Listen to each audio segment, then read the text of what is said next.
স্বামীর এত প্রতিভা ছিল, আমি যদি জীবনে কোনোদিন টের পাইতাম তাইলে তো হইছিলই। আমার স্বামী সুন্দর করে এটা মাইকা আমার হাতটা দেখাইতেছে, এটা এখন কি করবো? আমি বললাম যে এটারে তুমি থাবড়াইয়া থাবড়াইয়া সুন্দর করে আর একটু ময়দা দিয়ে একবারে ডো বানাইয়া সাইডে রাইখা দাও। সুন্দর মতো সেটি ডো বানাইয়া সাইডে রাইখা দিল। এইদিকে আবার আইসা ফাইনাল করে একেবারে গন্ধ সুইক্কা সুইক্কা জিনিসগুলা হইয়া গেছে, শেক্কা লইতাছে। এই যে দেখেন বাড়ির মধ্যে তুল্লা লইয়া লইতাছে, যতক্ষণ পর্যন্ত না ওই বাড়ির এটা শেষ হইছে ততক্ষণ পর্যন্ত বেরাস কইরাই গেছে সেটি।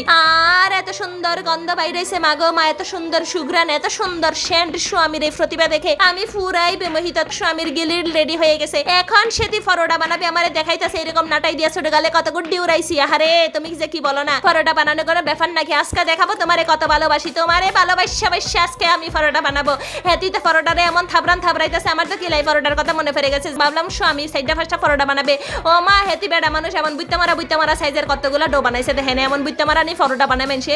হেতি গেলে যারে নান রুটি খাওয়াইতে না পারি তো কি হয়েছে, তোমারে মোড়া মোড়া পরোটা খাওয়াবো রে বাপুরে। এই যে দেখেন স্বামী পরোটা বানাইতেছে, এমনি নি মানুষে থাবরায়। বউয়ের জন্য বানাবা, তুমি আদর করে বানাবা না, তুমি বউয়ের কথা মনে করে করে এমনি থাবরাইয়া থাবরাইয়া পরোটা বানাইতেছে। কি লেগে আমার তো ডর লাগতেছে। স্বামীর প্রতিভা, হারে স্বামীর প্রতিভা। ভেবেছিলাম পরোটা উত্তর দক্ষিণ মানচিত্র হবে, কিন্তু না, আমি তো পুরাই টাসকিত। স্বামীর এই প্রতিভা দেখে আজকে চিন্তা করতেছিলাম যদি আমার শ্বশুর শাশুড়ি বেঁচে থাকতেন